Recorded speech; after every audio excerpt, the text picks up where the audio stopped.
നല്ല തെങ്ങിൻ തൈനെ നമുക്ക് എങ്ങനെ തിരഞ്ഞെടുക്കാൻ പറ്റും? ഒരു തെങ്ങിൻ തൈ നടുമ്പോൾ അതിൻ്റെ ഡിസ്റ്റൻസ് എത്ര വേണ്ടി വരും?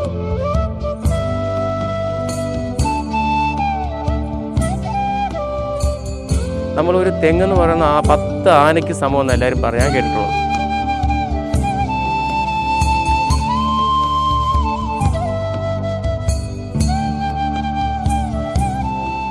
കേരളത്തിൻ്റെ തനതായിട്ടുള്ളൊരു കൃഷിയാണ് തെങ്ങ് കൃഷി.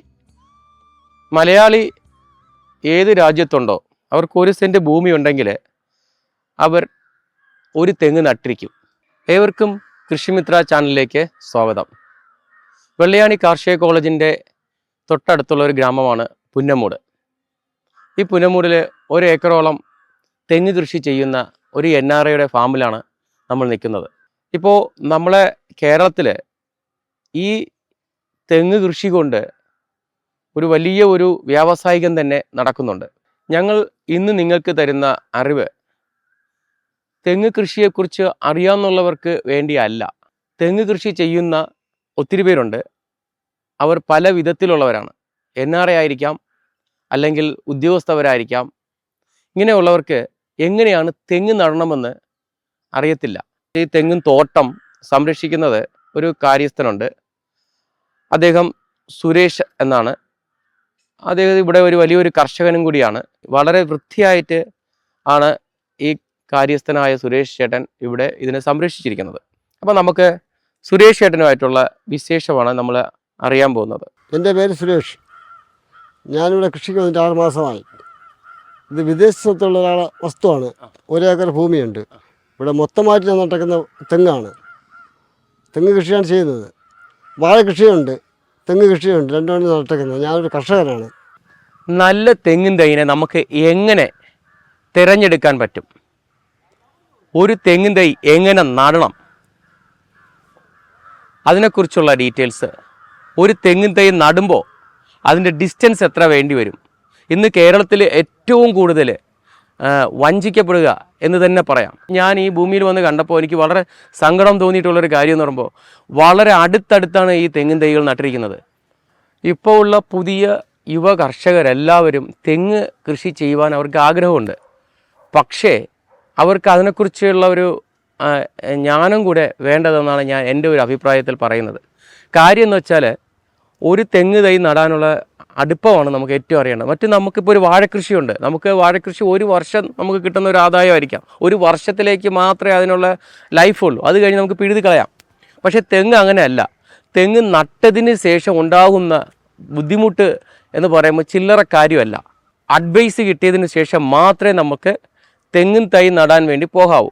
ഉത്സാഹത്തോടെ വരുന്ന യുവ കർഷകരെ മടുപ്പിക്കുന്ന ഒരു വിധത്തിലാണ് നമ്മളെ കേരളത്തിലുള്ള ഈ തെങ്ങ് പ്രൊഡക്ഷൻ ചെയ്ത് ഇവരെ കൊണ്ട് നടിയിപ്പിക്കുന്ന ആൾക്കാർ ചെയ്യുന്നത്. അപ്പം അത് നിർത്തണം. കർഷകർ ബോധവൽക്കരണത്തോടെ ഇരിക്കുക, അല്ലെങ്കിൽ നിങ്ങളും പറ്റിക്കപ്പെടും. ഒരു തെങ്ങിൻ തൈ നടേണ്ട അത് ഞാൻ പറഞ്ഞു തരാം. പക്ഷേ ഒരു തെങ്ങിൻ തൈ നടേണ്ട ദൂരമാണ് നമ്മൾ ആദ്യം അറിഞ്ഞിരിക്കേണ്ടത്.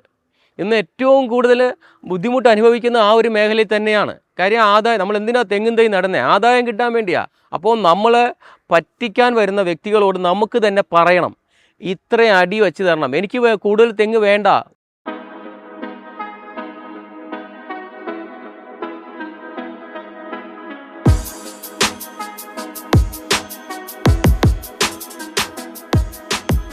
ഈ തെങ്ങ് കുള്ളൻ തെങ്ങാണ്. ഈ തെങ്ങും കുള്ളൻ തെങ്ങാണ്. അത് വെറൈറ്റി എന്തോ ആയിക്കോട്ടെ. പക്ഷേ ഈ തെങ്ങിൻ്റെ ഈ ഓലയുടെ നീളം എന്ന് പറയുന്നത് 10 അടിക്ക് മേലുണ്ട്. ഇതുണ്ടോ, ഇവിടെ നിന്ന് 10 അടി. അപ്പോൾ അതിൻ്റെ അതിൻ്റെ ഡിസ്റ്റൻസ് എന്ന് പറഞ്ഞാൽ 14 അടി കൂടെ ഇല്ല. ഇതിൻ്റെ ഡിസ്റ്റൻസ്, ഈ തെങ്ങിനും ഈ തെങ്ങിൻ്റെ ഡിസ്റ്റൻസ് എന്ന് പറയുന്നത് 14 അടി കൂടെ ഇല്ല. അപ്പോൾ ഈ ഓലയുടെ ഇത് കണ്ടല്ലേ, ഈ ഓലയുടെ അടുത്ത് 10 അടി. ഇനി ഇത് വളർന്നു വരുമ്പോൾ ഇതിനും 10 അടിയാവും. ഏത് തെങ്ങ്? ഈ തെങ്ങും ഇതിൻ്റെ ഓല വിരിഞ്ഞ് വരുമ്പോൾ 10 അടിയാവും. അപ്പം അത് നേരെ ഇങ്ങോട്ട് വരും. മനസ്സിലായില്ലേ? അതേ മറിച്ച് ഇതൊരു വലിയ തെങ്ങാണെങ്കിൽ ഒന്നി അങ്ങോട്ട് ചരിഞ്ഞു പോവും, ഈ സൈഡും ചരിഞ്ഞു പോവും. പക്ഷേ ഇത് രണ്ടും ഒന്നിച്ച് കൂടുമ്പോൾ ഏറ്റവും മേലിൽ ഏതാണോ പോകുന്നത് ആ തെങ്ങായിരിക്കും നിങ്ങൾക്ക് കായ്ക്കുന്നത്. ഈ തെങ്ങിൻ ഇവിടുത്തെ ഡിസ്റ്റൻസും ഈ പറഞ്ഞ 10 അടി കൂടെ ഇല്ല, ഇത് മൊത്തം 10 അടിയാണ്. 10 അടിക്കകത്ത് ഈ ഡിസ്റ്റൻസ് ഉള്ളൂ. അപ്പോൾ ശരിക്കുമുള്ള ഡിസ്റ്റൻസ് എന്ന് വെച്ചാൽ ഈ തെങ്ങിനെ അങ്ങ് പിഴുത് മാറ്റിയാൽ ആ നിൽക്കുന്ന തെങ്ങ് കറക്റ്റാണ്, ആ ഡിസ്റ്റൻസ് കറക്റ്റാണ്. അതായത് ഈ തെങ്ങ് ഒന്ന് പിഴുത് മാറ്റിയാൽ ഈ തെങ്ങ് നല്ല രീതിയിൽ, ഇത് രണ്ടും നല്ല രീതിയിൽ കായ്ക്കും, ഈ മിഡിലുള്ള തെങ്ങ് മാറ്റിയാൽ. അപ്പോൾ ഇവിടെ സംഭവിക്കുന്നത്, ഇതിപ്പം ഇതിന് നടാൻ തന്നെ ഏകദേശം ഒരു 1000 രൂപയ്ക്ക് മേളിലായിട്ടുണ്ടാവും. ഇതിപ്പോൾ 3 ദിവസം വെള്ളം ഒഴിച്ചു അധ്വാനിച്ചു ഏകദേശം 3000 രൂപയോളം ആ ഒരു ഒറ്റ തെങ്ങിന് ചിലവാക്കിയിട്ടുണ്ടായിരിക്കും. ആ തെങ്ങിന് ചിലവാക്കിയതിൻ്റെ കാശ് ഇതിന് ഇൻവെസ്റ്റ് ചെയ്ത ആളിനാണ് നഷ്ടം വരുന്നത്. അപ്പം എന്തുമാത്രം ഒരു അറിവില്ലായ്മ കൊണ്ട് ഈ കർഷകനെ അതായത് ഈ NRA ആയിട്ടുള്ള ഒരു കർഷകനെ പറ്റിച്ചിരിക്കുന്നത് എന്ത് ശോചനീയമായിട്ടുള്ളൊരു വിഷയമാണ്. അപ്പം നമുക്ക് നമ്മൾ മെയിനായിട്ട് ഞാൻ ഈ വീഡിയോ എടുത്തതിന് കാരണം ഇത് തന്നെയാണ്, ഇതിൻ്റെ ഡിസ്റ്റൻസ്. ഈ ഡിസ്റ്റൻസ് അറിയാതെ നട്ട് കഴിഞ്ഞാൽ മൊത്തം കടന്നു പിടിച്ചു. ഇവിടെ എല്ലാം അങ്ങനെയാണ്. ഇവരിപ്പം നട്ടിരിക്കുന്നത് 14 അടി ഡിസ്റ്റൻസിലാണ്. ഈ സുരേഷ് ചേട്ടൻ ഇവിടെ വന്നിട്ട് ഒരു 6 മാസമായിട്ടുള്ളൂ. അപ്പോൾ ഇദ്ദേഹം വരുന്നതിന് മുമ്പിലുള്ള ഒരു കാര്യസ്ഥൻ ഇവിടെ ഉണ്ടായിരുന്നു. ആ കാര്യസ്ഥനാണ് ഇതിൻ്റെ മേൽനോട്ടക്കാരനായിരുന്നത്. അപ്പോൾ അദ്ദേഹമാണോ ചെയ്തത് എനിക്കറിയത്തില്ല. പക്ഷേ ഇത് തെങ്ങിൻ തൈ കൊണ്ടുവരാൻ ഒരു ആൾക്കാരുണ്ടാവും. ആ ആൾക്കാർക്ക് ഇവിടെ എത്രയും കാട് പിടിപ്പിച്ചിട്ട് പോകും. അദ്ദേഹത്തിന് പോക്കറ്റ് എന്ന് പറഞ്ഞാൽ മാത്രം മതി. ഇത് നട്ട് അതിന് ആദായം നോക്കിയിരിക്കുന്ന കർഷകന് അതിൻ്റെ ലാഭം വേണ്ട എന്നാണ് അദ്ദേഹം ഉദ്ദേശിക്കുന്നത്. അത് നമ്മൾ ഏറ്റവും ചെയ്യുന്നൊരു ചീറ്റിങ്ങാണ്. അത് ചെയ്യരുത്. പ്രത്യേകിച്ചും തെങ്ങിനോട് നമ്മളൊരു തെങ്ങെന്ന് പറയുന്ന 10 ആനയ്ക്ക് സമമെന്ന് എല്ലാവരും പറയാൻ കേട്ടിട്ടുള്ളത്. 10 ആനയെ കൊല്ലുന്നത് പോലെയാണ് ഒരു തെങ്ങിനെ നമ്മൾ കൊല്ലുന്നത്. അപ്പോൾ ഈ തെങ്ങിനെ നമ്മൾ സംരക്ഷിക്കുക എന്നത് മാത്രമല്ല. ഇനി ഇവർക്ക് ഈ ഭൂമിയിൽ ഇവിടെ വേറെ എന്തെങ്കിലും സെപ്പറേറ്റ് ഫ്ലോട്ട് ഉണ്ടെങ്കിൽ മാത്രമേ പിഴുത് കൊണ്ട് വയ്ക്കാൻ പറ്റത്തുള്ളൂ. അല്ലെങ്കിൽ ഇതിനെ എടുത്ത് പിഴുത് മാറ്റി വയ്ക്കാനേ പറ്റത്തുള്ളൂ ഇവർക്ക് ആദായം വേണമെങ്കിൽ. അല്ലെങ്കിൽ ഇതിൻ്റെ ഉടമസ്ഥനെ ഇതിങ്ങനെ നോക്കിക്കൊണ്ടിരിക്കാം, ഏതൊക്കെ കായ്ക്കുന്നുണ്ടോ അതിൽ നിന്ന് ആദായം എടുക്കാനേ പറ്റുള്ളൂ. ഇത് നമ്മളൊരു 5 വർഷം കഴിയുമ്പോൾ ഈ തെങ്ങിൻ്റെ സൈസ് അങ്ങ് മാറും. പിന്നെ ഇവിടെ നമ്മൾ അടുത്ത 5 വർഷം കഴിഞ്ഞ് ഇവിടെ ഒരു വീഡിയോ എടുക്കാൻ വരികയാണെങ്കിൽ ഇവിടെ അത്രയും കാട് പിടിച്ച് കിടക്കും. ഒരു തെങ്ങ് നടാൻ ഒരു കുറഞ്ഞ പക്ഷം 25 നിന്ന് 27 അടി അകലം ഉണ്ടായിരിക്കണം. ഉണ്ടായിരുന്നാൽ മാത്രമേ അത് ശരിക്കും നല്ലവണ്ണം ആദായം കിട്ടുകയുള്ളൂ. അതിനുപരി നല്ല വെളിച്ചം ഉണ്ടായിരിക്കണം. അപ്പോൾ തെളിഞ്ഞൊരു അന്തരീക്ഷം ഉണ്ടാകണം, സൂര്യപ്രകാശം നേരിട്ടടിക്കണം. നിങ്ങൾക്ക് ഭൂമി ഇല്ലെങ്കിൽ 20 അടിയെങ്കിലും ഉണ്ടായിരിക്കണം. അതിന് കാരണം എന്താണെന്ന് വെച്ചാൽ ഒരു തെങ്ങിൻ്റെ ഇലയ്ക്ക് 7 നിന്ന് 8 അടി വரைക്കും അതിൻ്റെ നീളമുണ്ട്. അപ്പോൾ ഇതിൻ്റെ ശരിക്കുള്ള ഡിസ്റ്റൻസ് ഞാൻ പറഞ്ഞു തരാം. ഒരു തെങ്ങിന് 27 അടി കറക്റ്റായിട്ട് ഉണ്ടായിരിക്കണം. ആ 27 അടിയിൽ നിന്ന് നമുക്ക് ഇടയിൽ വേണമെങ്കിൽ ജാതി മരം നടാം, അല്ലെങ്കിൽ ഫ്രൂട്ട് പ്ലാന്റ്സ് നടാം.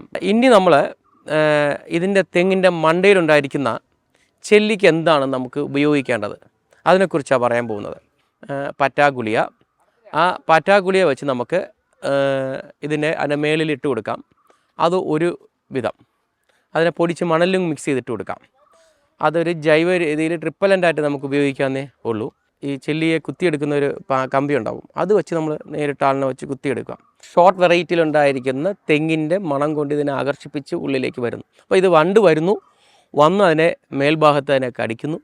കടിച്ചതിന് ശേഷം അതെന്ത് ചെയ്യുന്നു, അതിൻ്റെ മുട്ടയെ വിട്ടിട്ട് പോകുന്നു. മുട്ട അത് വിരിഞ്ഞ് അവിടെ നിന്ന് ഡെവലപ്പായാണ് ആ ഒരു തെങ്ങിനെ മൊത്തത്തിൽ നശിപ്പിക്കുന്നത്. കുരുത്ത് അഴുകുമ്പോൾ ഇതിൻ്റെ മണ്ട കൊണ്ടങ്ങ് മറിഞ്ഞു പോകുന്നത് ചെയ്യുന്നത്. അപ്പോൾ പിന്നെ നമ്മൾ അതിനെ രക്ഷിക്കുന്നത് വളരെ ബുദ്ധിമുട്ടുള്ളൊരു കാര്യമാണ്, എന്നാലും രക്ഷിച്ചെടുക്കാൻ പറ്റും. അപ്പോൾ അതിന് നമ്മൾ ആദ്യം പറഞ്ഞ ഈ നാപ്തലിൻ്റെ ഗുളിക ഇട്ടിട്ടൊന്നും കാര്യമില്ല, അല്ലെങ്കിൽ ചെല്ലി കൊണ്ടുവച്ച് കുത്തിയെടുത്തിട്ടൊന്നും കാര്യമില്ല. ഇനി എന്ത് നെറ്റ് കൊണ്ട് അകത്ത് വെച്ചാലും കാര്യമില്ല. അഴുകി കഴിഞ്ഞ് കഴിഞ്ഞാൽ ഒന്നീ കുറഞ്ഞ പക്ഷം കോപ്പർ ഓക്സി ക്ലോറൈഡ് വെള്ളത്തിൽ കലക്കി മണ്ടയ്ക്ക് ഒഴിച്ചു കൊടുക്കുക. അപ്പോൾ എല്ലാവരും ഞങ്ങൾ ഷോപ്പിൽ വരുമ്പോൾ എല്ലാവരും കോപ്പർ ഓക്സി ക്ലോറൈഡ് മാത്രം മതിയെന്നാണ്. പക്ഷേ ഈ കോപ്പർ ഓക്സി ക്ലോറൈഡ് മാത്രം മതിയെന്ന് പറയുന്ന ആൾക്കാർക്ക് ഞാൻ പറയുന്ന ഒരു കാര്യം, ഈ ആദ്യം വരുന്നത് ഈ അഴുവലെന്ന് വരുന്നത് ഈ വണ്ടുണ്ടാകുന്ന ഡാമേജ് മുഖേനയാണ്. അപ്പോൾ അതിനെയും കൂടി നമുക്കുള്ള മരുന്ന് കൊടുക്കണം. ആ മരുന്നും കൂടി ചേർത്തൊഴിച്ചാൽ മാത്രമേ ഇത് ശരിക്കും പൂർണ്ണമായിട്ടൊരു വിടുതൽ നമുക്ക് കിട്ടത്തുള്ളൂ. അപ്പോൾ പൂർണ്ണമായിട്ട് മാറുമെന്ന് ചോദിച്ചാൽ ഞാൻ പറഞ്ഞതുപോലെ തന്നെ 1 മാസം കഷ്ടിച്ച് നമുക്ക് 3 മാസം വരെ കൊണ്ടുപോകാൻ പറ്റത്തുള്ളൂ. അത് കഴിഞ്ഞ് വീണ്ടും ചെല്ലി വരും. അപ്പോൾ നമ്മൾ എന്ത് ചെയ്യണം? വീണ്ടും മരുന്ന് ഒഴിക്കേണ്ടി വരും. അപ്പോൾ അതിന് ഞങ്ങൾ വേറൊരു മെത്തേഡും കൂടി ഞങ്ങൾ കണ്ടുവച്ചിട്ടുണ്ട്. അത് ഞങ്ങൾ കർഷകർക്ക് പറഞ്ഞു കൊടുക്കുന്നുണ്ട്. ഈ 3 മാസം കഴിഞ്ഞപ്പോൾ 3 മാസം ഇതിൻ്റെ മണ്ടയ്ക്ക് നമുക്ക് മരുന്ന് ഒഴിക്കുക എന്ന് പറയുന്നത് സാധ്യക്കേടല്ല. എന്ന് വെച്ചാൽ എല്ലാ പ്രാവശ്യവും മരുന്നൊഴിച്ചിന് കൊണ്ടുവരുന്ന ബുദ്ധിമുട്ടാണ്. അതിന് ഞങ്ങൾ വേറൊരു ടെക്നിക്കലായിട്ട് ഞങ്ങൾ പറഞ്ഞു കൊടുക്കുന്നുണ്ട്. ആദ്യം നിങ്ങൾ മരുന്നൊഴിച്ച് അതിനകത്തിരിക്കുന്ന ചെല്ലികളെല്ലാം കൊന്ന് അതിനെ വൃത്തിയാക്കി നീറ്റാക്കി എടുത്തതിന് ശേഷം നമുക്ക് പിന്നെ മുന്നോട്ട് പോകും. അപ്പം നമുക്ക് ഇനി അറിയാൻ പോകുന്ന എന്താണ് കീടനാശിനി പ്രയോഗം. ഞാൻ പറയട്ടെ, നമ്മൾ കീടനാശിനി പ്രയോഗത്തിനെ ഞാൻ പ്രൊമോട്ട് ചെയ്യുന്നതല്ല. പക്ഷേ നമുക്ക് തെങ്ങ് കൃഷി എന്ന് കഴിഞ്ഞ് പോയി കഴിഞ്ഞാൽ നമ്മൾ ചെറിയ രീതിയിലെങ്കിലും കീടനാശിനി കൊടുത്തേ പറ്റൂ. എന്നാൽ മാത്രമേ നമുക്ക് തെങ്ങിനെ സംരക്ഷിച്ചെടുക്കാൻ പറ്റത്തുള്ളൂ. നിങ്ങൾ കീടനാശിനി മേടിക്കുമ്പോൾ നിങ്ങൾ കൃഷിഭവനുമായിട്ട് ബന്ധപ്പെട്ട് അവരുടെ അഡ്വൈസ് പ്രകാരം അവരുടെ കുറിപ്പടി കൊണ്ടുവന്ന് നിങ്ങൾ വാങ്ങാവൂ. അദ്ദേഹം മരുന്ന് ഒഴിക്കുന്നുണ്ട്. അത് ഞാൻ നിങ്ങൾക്ക് കാണിച്ചു തരാം എന്താ മരുന്ന് അദ്ദേഹം ഒഴിക്കുന്നതെന്ന്. ചെമ്പൻ ചെല്ലിക്കും കൊമ്പൻ ചെല്ലിക്കും കുരുത്തഴുവലിനും എന്താ മെഡിസിനാണ് ഉപയോഗിക്കുന്നത് നമുക്ക് കാണാം. ഈ ലാറ എന്ന് പറയുന്നത് ക്ലോറി പ്ലസ് സൈബർമെത്രിനാണ്. ക്രിസ്റ്റൽ കമ്പനിയാണ് അത് ചെയ്യുന്നത്. പല കമ്പനികൾക്കും ഉണ്ട്. ഏത് കമ്പനി ബ്രാൻഡ് വേണോ നിങ്ങൾക്ക് ഉപയോഗിക്കാൻ പറ്റുന്നതാണ്. അപ്പം ഇത് വന്നിട്ട് ഇത് സിസ്റ്റമിക് ആയിട്ടുള്ള മെഡിസിനാണ്. അപ്പം അത് ശ്വസിച്ചാലോ അല്ലെങ്കിൽ അതായത് ഈ ചെല്ലി ശ്വസിച്ചാലോ അല്ലെങ്കിൽ അത് കടിച്ചാലോ ദേഹത്ത് വീഴുന്നാലോ അത് ചത്തുപോകുന്ന രീതിയിലാണ് ഈ ലാറ എന്ന് പറഞ്ഞ മെഡിസിൻ വന്നിട്ട്. ഇന്ന് നമുക്ക് ഈ ലാറ വേണമെങ്കിൽ നമ്മൾ കൃഷി ഓഫീസറിൻ്റെ കുറിപ്പടി ഉണ്ടെങ്കിൽ മാത്രമേ വാങ്ങാൻ പറ്റത്തുള്ളൂ.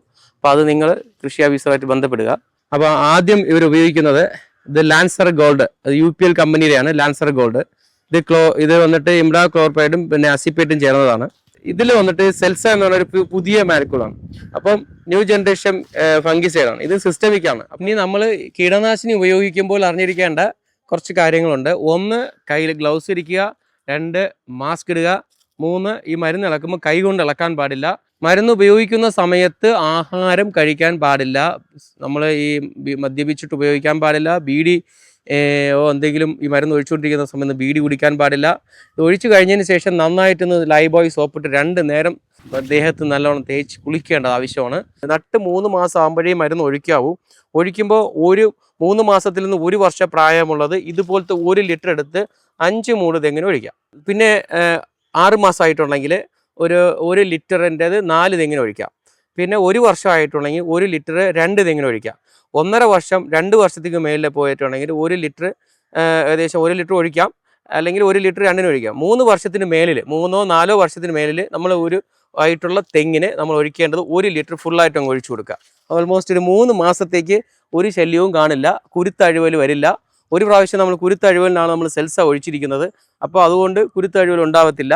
പിന്നെ വന്നിട്ട് ചെല്ലിക്കുള്ളത് ഒഴിച്ചിട്ടുണ്ട്. അപ്പം ഏകദേശം നമുക്കൊരു 3-4 മാസം നമുക്കിത് ഈ മരുന്ന് കൊണ്ട് തെങ്ങിനെ സംരക്ഷിക്കാൻ പറ്റും. അങ്ങനെ ഒരു വർഷത്തിൽ 2 പ്രാവശ്യം ഒഴിച്ചാൽ മതിയെന്നാണ് എൻ്റെ ഒരു അഭിപ്രായം. നമുക്ക് അങ്ങനെ റിസൾട്ട് കിട്ടുന്നുണ്ട്. ഒഴിക്കുന്നത് നേരെ കുരുത്ത് വെച്ചാൽ ഒഴിക്കുന്നത്. അപ്പോൾ കുരുത്തിൽ ഒഴിക്കുമ്പോൾ എല്ലാം കൂടെ വാർന്ന് താഴേക്കും വരും. എന്നിട്ട് ഒരു 1/2 ലിറ്റർ വെച്ച് അതിനെ മൂട്ടിൽ ഒന്ന് ഒഴിച്ചു കൊടുക്കുക. ഒരു 3 മാസത്തേക്ക് തേങ്ങ പറിക്കാൻ പാടില്ല. അത് നമ്മൾ ശ്രദ്ധിക്കേണ്ട ഒരു കാര്യമാണ്.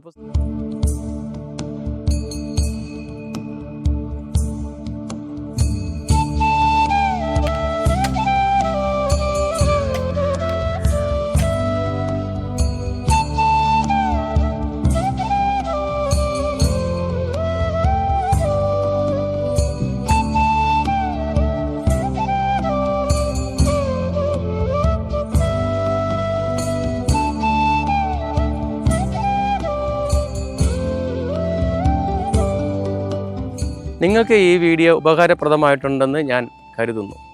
ഇനി ഇതുപോലെ ഒരു നല്ലൊരു വീഡിയോയുമായി അടുത്തൊരു എപ്പിസോഡിൽ കാണാം. നന്ദി.